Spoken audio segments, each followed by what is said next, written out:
Everyone, welcome to my channel Susmita kitchen. আজকে আমি আপনাদের সামনে এমন এক রেসিপি শেয়ার করব যে রেসিপি আপনারা বাসায় তৈরি করে খেলে মুখে লেগে থাকবে। যদি এই রেসিপি এই গরমে আপনারা বাসায় তৈরি করে খান তাহলে আপনাদের মন জুড়িয়ে যাবে, এমনকি বাসায় কোনো মেহমান বা আত্মীয় স্বজনকে খাওয়ালে তাদের মনও জুড়িয়ে যাবে। 100% গ্যারান্টি দিয়ে আমি বলতে পারি।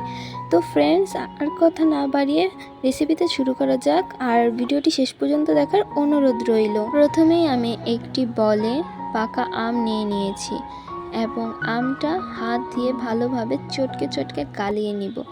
ভালোভাবে এই কাজটা করতে হবে।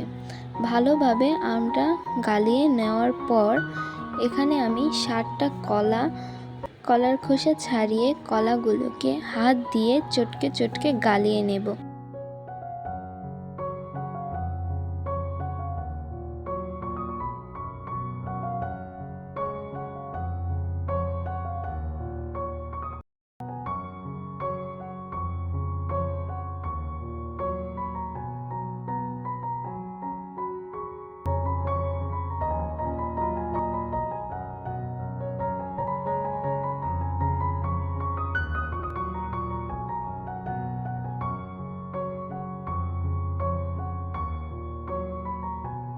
আর হ্যাঁ, আমি এখানে 3টে আম নিয়েছি।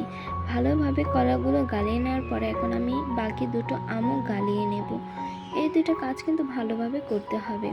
আপনারা অনেকজন বলতে পারেন যে এগুলো হাত দিয়ে না করে কি ব্লেন্ডারে করলে ভালো হয় না? হ্যাঁ, ব্লেন্ডারে করলে হয়তো বা ভালো হবে, কিন্তু এগুলো এরকমভাবে করলে একটু বেশি টেস্ট পাওয়া যাবে।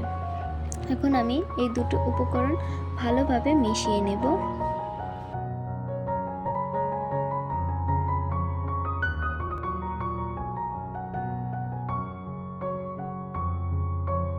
ভালোভাবে মিশিয়ে নেওয়ার পরে এই মিশ্রণে আমি দুধ দিয়ে দিয়েছি। এখানে আমি ঠান্ডা কাঁচা দুধটা ব্যবহার করেছি।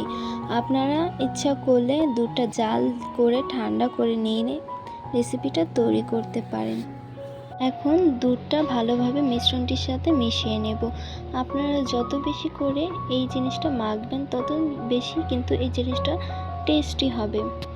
তো এখন আমি এখানে সাবু 30 মিনিট ভিজিয়ে রেখেছি। তারপর আমি এই মিশ্রণে সাবুগুলো দিয়ে দেব এবং দিয়ে এই মিশ্রণটিকে ভালোভাবে মিশিয়ে নিতে হবে।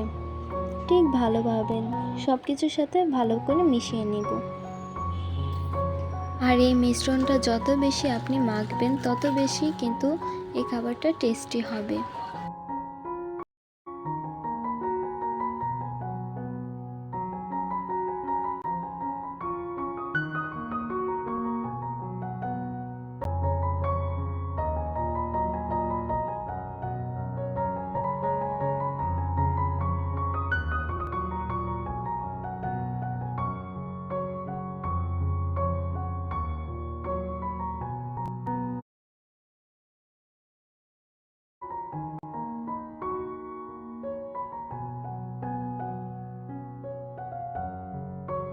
মিশিয়ে নেওয়ার পর আমি এখানে চিনি দিয়ে দেব। চিনিটা আপনারা আপনাদের স্বাদ মতো দিয়ে দেবেন। তারপর এই চিনিটা ভালোভাবে মিশ্রণটির সাথে মিশিয়ে নেবেন। ব্যাস রেডি হয়ে গেল এই রেসিপিটা। এটা একটি পুষ্টিকর খাবার। এটা খেলে আপনাদের শরীরের পুষ্টিও হবে, আবার মনও জুড়িয়ে যাবে। আমার উপর বিশ্বাস রেখে অবশ্যই রেসিপিটি বাসায় তৈরি করুন। এটা খেলে আপনার মনটাও পুরো জুড়িয়ে যাবে। তো ভিডিওটি ভালো লাগলে অবশ্যই একটি লাইক দিয়ে যাবেন এবং আমার পেজটিকে ফলো করে আমার পাশে থাকবেন। ধন্যবাদ।